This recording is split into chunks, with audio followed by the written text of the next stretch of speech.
اعوذ باللہ من الشیطان الرجیم بسم اللہ الرحمن الرحیم اللہم صلی علی سیدنا مولانا محمد وعلی آلہ وصحبہ وبارک وسلم۔ اللہ رب العزت کے بے پناہ لطف و کرم اور آقا کریم علیہ الصلوۃ والسلام کے نالان مبارکہ کے تصدق سے آج ہم ایک دفعہ پھر اپنی تفسیر القرآن کورس کی کلاس میں شریک ہیں۔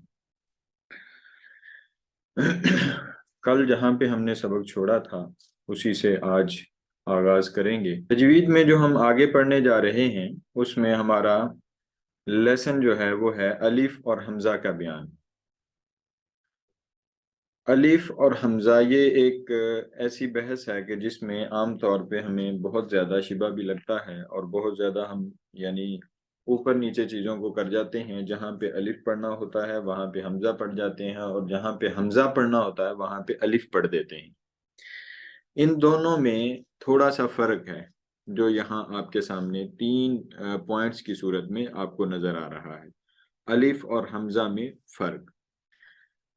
الف سب سے پہلی بات تو یہ یاد رکھیں کہ جو ایک یعنی علامت ایسے جو یہاں پہ بھی الف سے پہلے کی علامت ہے، اگر اس پر کوئی حرکت نہ ہو، یہ میں نے پہلے بھی بتا چکا ہوں لیکن وہ ضمناً بتایا تھا، اب آج اس پہ تفصیلی بات کر لیتے ہیں کہ اگر اس پر کوئی حرکت نہ ہو، وہ حرکات جو ہم نے کل پڑھ لی ہیں، یعنی فتحہ نہ ہو، کسرہ نہ ہو، دمہ نہ ہو، تنوین نہ ہو، جزم نہ ہو، اور اس کے ساتھ ساتھ شد نہ ہو، ان حرکات میں سے اگر کوئی حرکت نہ ہو اس کو ہم کہیں گے کہ یہ الف ہے۔ اس کے علاوہ قرآن مجید میں یا کہیں پہ بھی عربی زبان میں اگر حرکت کے ساتھ الف استعمال ہوا ہے، الف ہے لیکن اس کے اوپر حرکت ہے، تو وہ الف نہیں ہے بلکہ وہ حمزہ ہے۔ چونکہ لکھنے میں بہت زیادہ استعمال الف آتا ہے، الف کا ہوتا ہے، اور اسی کے اوپر حرکت ڈال دیتے ہیں، وہ فتحہ کی صورت میں، کسرہ کی صورت میں اور دمہ کی صورت میں۔ تو جب بھی الف کے اوپر کوئی حرکت آئے گی تو ہم کہیں گے کہ یہ الف نہیں ہے بلکہ یہ حمزہ ہے۔ سب سے پہلی چیز، یہ الف نہیں ہے بلکہ یہ حمزہ ہے۔ مثال کے طور پہ لفظ قالا، یہ ایک کلمہ ہے اور اس کلمہ میں 3 حروف ہیں، قاف، الف اور لام۔ قاف، الف اور لام۔ قاف اور لام کے جو درمیان کلمہ ہے اس کو ہم کہیں گے کہ یہ الف ہے، یہ حمزہ نہیں ہے، یہ الف ہے، اس لیے ہم اس کو پڑھ رہے ہیں قالا۔ اگر اس کے اوپر زبر ہوتی یعنی فتحہ ہوتی تو یہ حمزہ ہو جاتا، تو پھر یہ اس کو ہم نے پڑھنا تھا قالا، قالا۔ لیکن یہاں پہ چونکہ حرکت کوئی نہیں ہے، نہ فتحہ ہے، نہ کسرہ ہے، نہ دمہ ہے، تو اس لیے یہاں پہ ہم پڑھیں گے اس کو قالا۔ یہ آگے چل کے پڑھیں گے وہ واو الف یا حروف مدہ کون سے ہوتے ہیں، ان کے قواعد کیا ہیں۔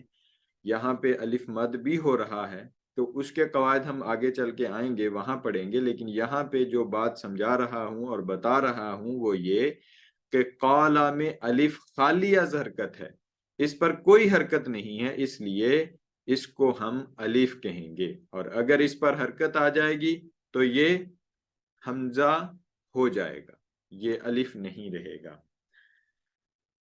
اب حمزہ پر حرکت اور جزم آ سکتی ہے، مثلا اللہ اکرامہ، اللہ اکرامہ، اللہ میں الف پر فتحہ ہے اور اکرامہ میں الف پر فتحہ ہے، لیکن یہ اب الف نہیں پڑھے جا رہے بلکہ حمزہ پڑھے جا رہے ہیں۔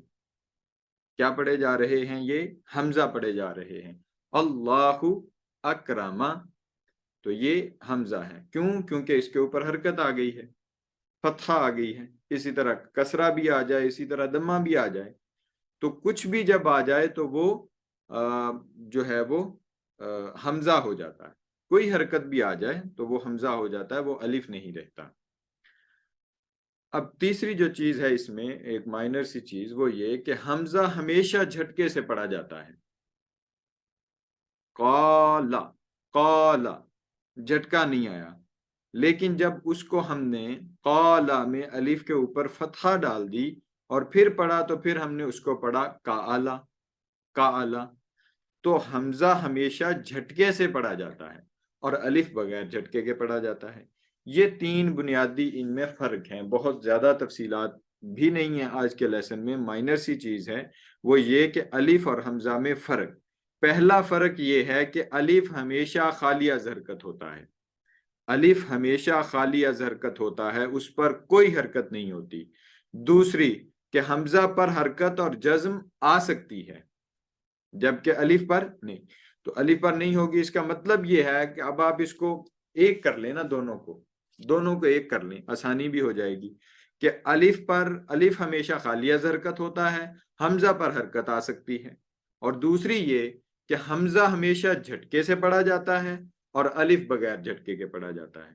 تو آسانی کے لیے آپ ان کو اس طرح بھی کر سکتے ہیں کہ حمزہ ہمیشہ جھٹکے سے پڑھا جاتا ہے اور الف بغیر جھٹکے کے پڑھا جاتا ہے، الف بغیر جھٹکے کے پڑھا جاتا ہے۔ کافی ہے اتنا ہی، آپ نے بس اسی کو یاد رکھنا ہے۔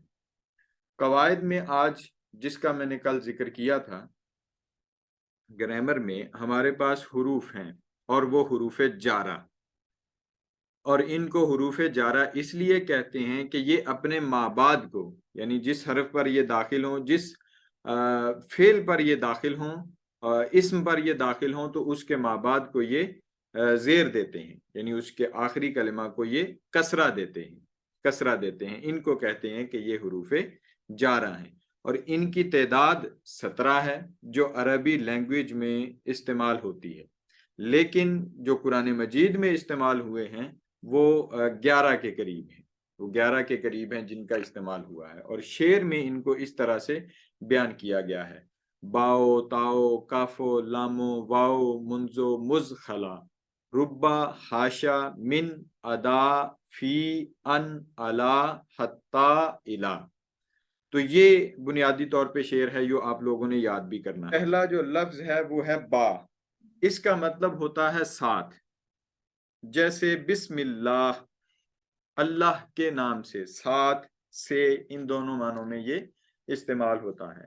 بالقلم کہتے ہیں، بالقلم تو قلم کے ساتھ، قلم کے ساتھ، بسم اللہ ہی، اللہ کے نام سے، جیسے ہم نے بسم اللہ شروع میں پڑھی، سب سے پہلا ہو گیا۔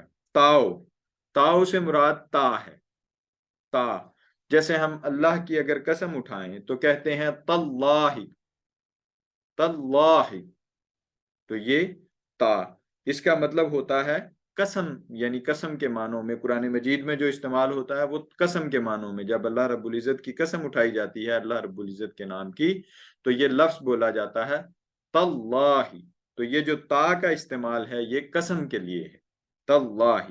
اس کے بعد ہے کاف، یہ کاف حرف تشبیہ ہے، کاف حرف تشبیہ ہے، یعنی کسی کو کسی چیز سے جب تشبیہ دینی ہوتی ہے تو اسلوب عربی زبان میں یہ ہے کہ کاف کا استعمال کرتے ہیں، کاف کا استعمال کرتے ہیں، تو کاف کا جب استعمال کرتے ہیں تو اس کا مطلب ہوتا ہے مانند قرار دینا، کی طرح، مانند قرار دینا اور کی طرح، جیسے قرآن مجید میں ہی ہے کل حجارت، کل حجارت، جیسے پتھر ہیں، کسیبن، کسیبن، تو یہ کاف کا استعمال۔ پھر اس کے بعد اگلا جو ہے وہ لام، لام لیے کے لیے واسطے کے آتا ہے، ہمیشہ لیے کے لیے واسطے، کسی چیز کی ملکیت ظاہر کرنے کے لیے، کسی کے لیے کچھ کرنا ہو تو اس کے لیے آتا ہے، جیسے للہ، اللہ کے لیے، تو لیے کے لیے واسطے، اس کا مطلب ہے لیے کے لیے واسطے، تو للہ، اللہ کے لیے، للمتقین، متقین کے لیے، للمتقین، متقین کے لیے، تو یہ جو لام کا لیے کے لیے واسطے۔ اس کے بعد ہے واو، واو یہ بھی قسم کے معنی میں استعمال ہوتا ہے، جیسے آقا علیہ الصلوۃ والسلام کے چہرہ مبارک کی قسم قرآن مجید میں اللہ رب العزت نے اٹھائی اور فرمایا والضحیٰ، تو یہاں پر جو واو کا استعمال ہے وہ قسمیہ ہے، تو والضحیٰ۔ اسی طرح سے والعصر، زمانے کی قسم اٹھائی، فرمایا والعصر۔ پھر اس کے بعد ہے منزو، منزو یہ وہ ہے کہ جس کا استعمال عام طور پہ قرآن مجید میں نہیں ہوتا، مز اس کا بھی اسی طرح سے نہیں ہوتا، خلا یہ بھی، ربا، ربا ربا کا مطلب بھی اسی طرح سے ہے کہ یہ بھی قرآن مجید میں اس طرح سے استعمال نہیں ہوتا. اب میں انہی 11 کا آپ کو بتاؤں گا کہ جن کا استعمال ہوتا ہے. حاشا، اس کا استعمال ہوتا ہے لیکن کبھی کبھار کہیں کہیں پہ. ٹھیک. من کا مطلب ہوتا ہے سے. من کا مطلب ہوتا ہے سے، یعنی من اللہ، اللہ کی طرف سے. من اللہ، اللہ کی طرف سے. تو اسی طرح سے آگے ہے ان کا بھی استعمال ہوتا ہے. جیسے ان الساعتی، قیامت کے متعلق، اس کا مطلب ہوتا ہے متعلق. تو ان الساعتی، قیامت کے متعلق، مثال جیسے قرآن مجید میں ہے. پھر اسی طرح سے الا، یہ بھی بہت زیادہ استعمال ہوا ہے قرآن مجید میں، اور اس کا معنی ہوتا ہے پر. اس کا معنی ہوتا ہے پر. علل انسانی، انسان پر. علل انسانی. حتی، یہ بھی اسی طرح سے قرآن مجید میں استعمال ہوتا ہے. جیسے انٹل، اور یہاں تک کہ، اس کا معنی ہوتا ہے یہاں تک کہ. حتی، یہاں تک کہ. الہ، اس کا مطلب ہوتا ہے کی طرف، یعنی نسبت کرنی ہو کی طرف. الہ، النوری، جیسے قرآن مجید میں ہی آیت اس کا ایک ٹکڑا ہے. النوری، نور کی طرف. السمائی، آسمان کی طرف. المسجد الاقصی، مسجد اقصی کی طرف. تو یہ جو قرآن مجید میں 11 استعمال ہوتے ہیں، میں نے انہی کی تفصیل آپ سے شیئر کی ہے، اور آپ نے یہی یاد رکھنی ہے: باؤ، تاؤ، کافو، لامو اور واؤ. پھر اس کے بعد من، ادا، فی، ان، علا، حتی، الا. یہاں ان کی آپ نے یاد رکھنی ہے. یہ میں نے آپ سے حروف جارہ کے متعلق عرض کر دیا. کوئی کوشچن؟ علیہ الصلوۃ والسلام پر وحی کے جو طریقے تھے ان میں سب سے پہلا ہے سلسلۃ الجرس. سلسلۃ الجرس، یعنی پہلا جو طریقہ ہے وہ یہ کہ گھنٹیوں کے بجنے کی آواز آتی تھی. جب آقا علیہ الصلوۃ والسلام پر وحی نازل ہوتی تو اس طرح محسوس ہوتا جیسے گھنٹیوں کی سی آواز ہے، گھنٹیوں کی آواز ہو جیسے. تو پہلا طریقہ یہ ہے. اس میں اختلاف ہے کہ آیا اس میں گھنٹیوں کی آواز کیوں ہے؟ یعنی حدیث مبارکہ میں اتنے ہی الفاظ ہیں سلسلۃ الجرس کے، لیکن اس کی وضاحت میں پھر علماء نے اپنے اپنے اقوال پیش کیے ہیں. اور کسی نے کہا ہے کہ اس سے مراد جب فرشتہ آتا ہے تو اس کے پروں کے پھڑپڑانے کی آواز ہوتی ہے. تو اس طرح سے اس میں مختلف اقوال ہیں، لیکن جو پہلی صورت ہے وہ یہی ہے کہ گھنٹیوں کے بجنے کی آواز آتی تھی. اور یہ کیفیت آقا علیہ الصلوۃ والسلام نے فرمایا، یہ نیچے حدیث مبارکہ میں نے مینشن کی ہوئی ہے، کہ وحی نازل ہوتے وقت کبھی مجھ کو گھنٹی کی سی آواز محسوس ہوتی ہے، اور وحی کی یہ کیفیت مجھ پر بہت شاق گزرتی ہے، یعنی بہت بھاری گزرتی ہے، بہت ثقیل گزرتی ہے. جب یہ کیفیت ختم ہوتی ہے تو میرے دل و دماغ پر اس فرشتے کے ذریعے نازل شدہ وحی محفوظ ہو جاتی ہے. اور کسی وقت ایسا ہوتا ہے کہ فرشتہ بشکل انسان میرے پاس آتا ہے. آگے ہم پڑھتے ہیں تمثیل الملک. تو آتا ہے اور مجھ سے کلام کرتا ہے، پس میں اس کا کہا ہوا یاد رکھ لیتا ہوں. تو یہ جو کیفیت تھی یہ سب سے بھاری ہوتی تھی. جو گھنٹیوں کی آواز آقا علیہ الصلوۃ والسلام کو سنائی دیتی اس کے ذریعے سے آتی، تو یہ بہت بھاری کیفیت ہوتی. اس پہ حضرت عائشہ فرماتی ہیں کہ جب حضرت صلی اللہ علیہ وسلم پر وحی نازل ہوتی تو آپ صلی اللہ علیہ وسلم کا سانس رکنے لگتا، چہرہ انور متغیر ہو کر کھجور کی شاخ کی طرح زرد پڑ جاتا، سامنے کے دانت سردی سے کپ کپانے لگتے، اور آپ صلی اللہ علیہ وسلم کو اتنا پسینہ آتا کہ اس کے قطرے موتیوں کی طرح ڈھلکنے لگتے تھے. یہ کیفیت ہوتی تھی جب آقا علیہ الصلوۃ والسلام پر اس طریقے سے وحی نازل ہوتی تھی.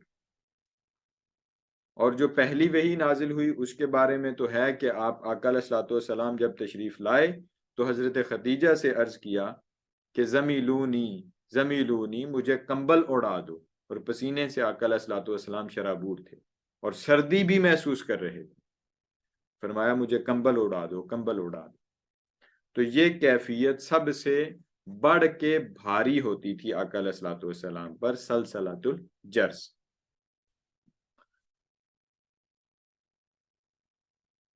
اس کے بعد اگلا جو طریقہ ہے وہ یہ کہ فرشتے کی شکل میں تمثیل الملک، کل ہم نے ملک کی تفصیل پڑھی، اس میں یہ ہے کہ حضرت جبرائیل علیہ السلام یعنی فرشتہ وہ انسانی شکل میں آقا علیہ الصلوۃ والسلام کے پاس تشریف لاتا تھا، اور اکثر و بیشتر اس طرح ہوتا تھا کہ آقا علیہ الصلوۃ والسلام کے اس زمانے میں سب سے خوبصورت صحابی حضرت دحیہ کلبی، ان کا نام ہے دحیہ کلبی، تو ان کی شکل میں تشریف لاتے اور پھر وحی کا نزول ہوتا۔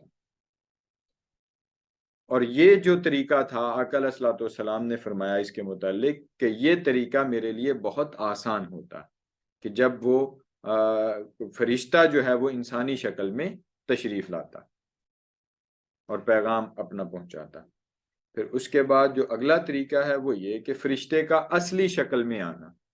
اب سیدنا جبرائیل علیہ السلام اپنی اصلی شکل میں بھی آقا علیہ الصلوۃ والسلام کے پاس آتے تھے، لیکن ایسا پوری عمر مبارک میں، پوری حیات میں آقا علیہ الصلوۃ والسلام کی حیات ظاہری میں 3 مرتبہ صرف ہوا ہے۔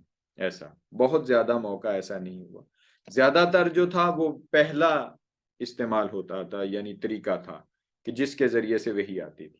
پھر اس سے کم جو تھا وہ حضرت دحیہ کلبی کی شکل میں جبرائیل علیہ السلام تشریف لاتے، اور یہ تیسرا طریقہ کہ اصل شکل میں تشریف لاتے، اور یہ 3 ہی دفعہ ہوا ہے۔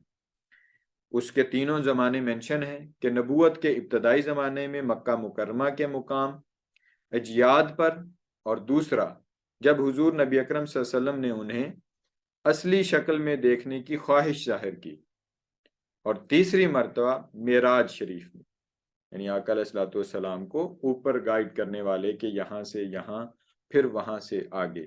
تو تفصیل واقعہ معراج کی ہم پڑھیں گے جب ہم سورہ اسراء میں جائیں گے۔ تو یہ 3 دفعہ آقا علیہ الصلوۃ والسلام کے پاس جبرائیل علیہ السلام اصلی شکل میں تشریف لائے۔ تو یہ فرشتے کا اصلی شکل میں تشریف لانا، یہ بھی ایک طریقہ تھا وحی کا۔ رویائے صادقہ، سچے خواب،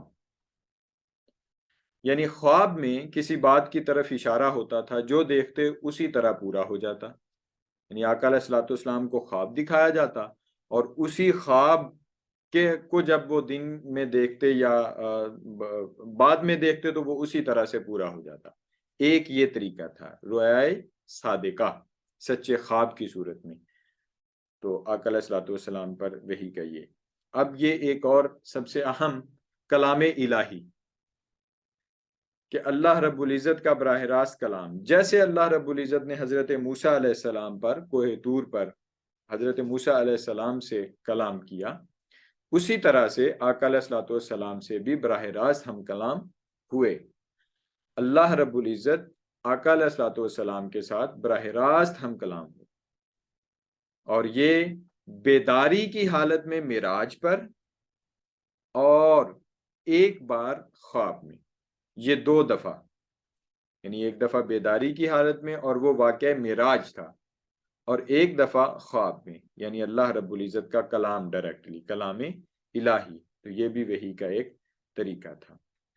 اب یہ نفث فی الروح، جبرائیل علیہ السلام کسی شکل میں آئے بغیر آقا علیہ الصلوۃ والسلام کے قلب اطہر میں کوئی بات ڈال دیتے تھے، آقا علیہ الصلوۃ والسلام کے قلب اطہر میں کوئی بات ڈال دیتے تھے، تو یہ بھی ایک طریقہ تھا نفث فی الروح، یعنی قلب اطہر میں کوئی بات ڈال دینا، کوئی بات القاء کر دینا، تو اس کو بھی ایک طریقہ جو ہے وہ وحی کا استعمال ہوتا ہے، یعنی آقا علیہ الصلوۃ والسلام پر وحی کے جو طریقے تھے ان میں سے یہ ایک طریقہ تھا۔ تو یہاں تک صرف ہمارا آج کا یہ جو علوم القرآن اور دیگر جو علوم ہم ساتھ ساتھ پڑھ رہے ہیں ان کا